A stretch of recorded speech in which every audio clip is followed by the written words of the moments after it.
Vamos con el segundo vídeo de estadística unidimensional.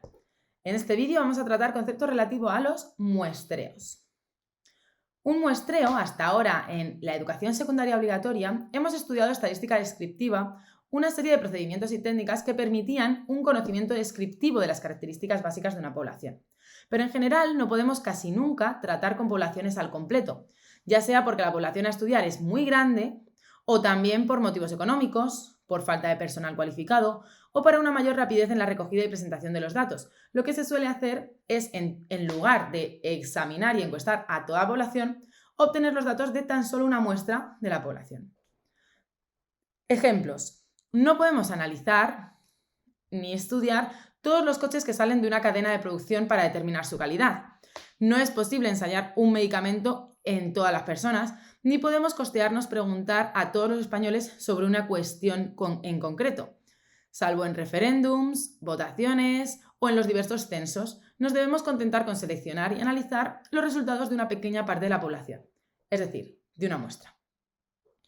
Más ejemplos de muestras. Por ejemplo, las empresas de televisión constantemente monitorean la popularidad de sus programas contratando a la empresa Nielsen y a otras organizaciones para conocer las preferencias de sus telespectadores. Otro ejemplo sería un despacho de contadores selecciona una muestra aleatoria de 100 facturas y verifica que sean correctas. En 5 de las mismas se encontraron errores. Por lo tanto, el despacho estima que el 5% de toda la población de facturas contiene algún error. Otro ejemplo sería los catadores de vino toman unas copas de vino como muestra para tomar una decisión con respecto a todo el vino almacenado para su venta. Teoría de muestras. ¿Bajo qué condiciones resulta apropiada una muestra? Existen una serie de factores que inciden en la respuesta de esta pregunta y que resultan fundamentales en estadística inferencial. Una primera cuestión es el tamaño que ha de tener. Parece evidente que a mayor tamaño, más se acercarán los parámetros que calculemos a los de la población. La segunda y más importante cuestión es ¿cómo deben ser elegidos los elementos que la compongan?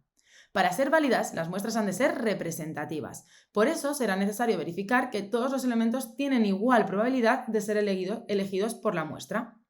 Cuando no se tienen en cuenta estos dos principios básicos, las inferencias realizadas son deficientes. Existe una variedad de mentiras estadísticas procedentes de pequeñas muestras o en muestras no representativas. Ahora veremos las consideraciones referentes a la forma de elegir la muestra. Existen básicamente dos tipos de muestreo, los aleatorios y los no aleatorios. Los aleatorios, el aspecto principal es que todos los miembros de la muestra han sido elegidos por azar. Este tipo de muestreo, que es el más consistente, es al mismo tiempo el que resulta más costoso y es el utilizado por los centros oficiales. Los no aleatorios carecen del grado de representatividad de los primeros, pero permiten un gran ahorro en los costes. Es el método que utilizan generalmente las empresas privadas y es difícil medir el error de muestreo. Dentro de los muestreos aleatorios, el muestreo aleatorio simple, su utilización es muy sencilla. Una vez que todos los elementos de la población han sido identificados y numerados, decidido el tamaño de la muestra, los elementos que la compongan se han de elegir aleatoriamente entre todos los de la población. El método más adecuado para la elección en nuestro caso es la utilización de tablas de números aleatorios. Tenemos también el sistemático. Es análogo al anterior, aunque resulta más cómoda la elección de los elementos. Si tenemos ordenados todos los n elementos, tomamos por ejemplo uno de cada 100, saltándonos los 99 siguientes al elegido. Este procedimiento simplifica enormemente la elección de elementos, pero puede dar al traste con la representatividad de la muestra.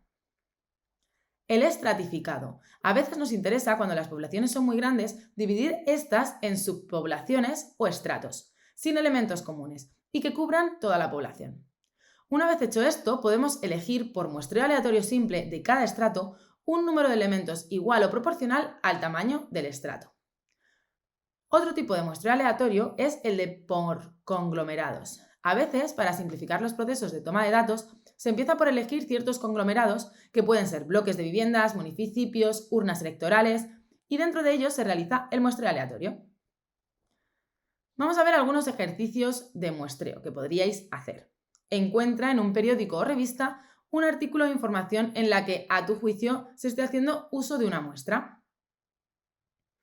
Tenéis aquí otros cuantos ejemplos, dadle al pause e intentad realizar estos ejercicios para que interioricéis bien el concepto de muestra y cómo ha sido realizado ese muestreo. Toma de datos, encuesta. Una vez decidido el tamaño y la forma de elegir la muestra, aparece el problema de cómo realizar la toma de datos.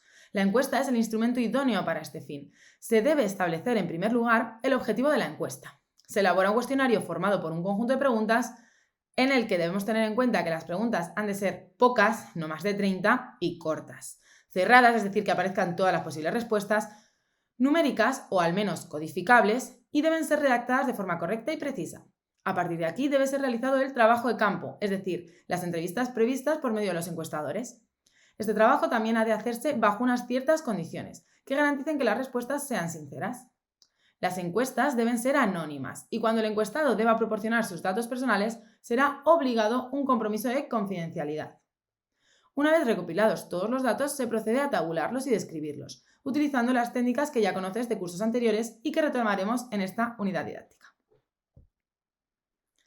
Hasta aquí los muestreos. Como veis, hay varios tipos de muestreos y vosotros y vosotras debéis ser conscientes de cuáles se utilizan en qué encuestas.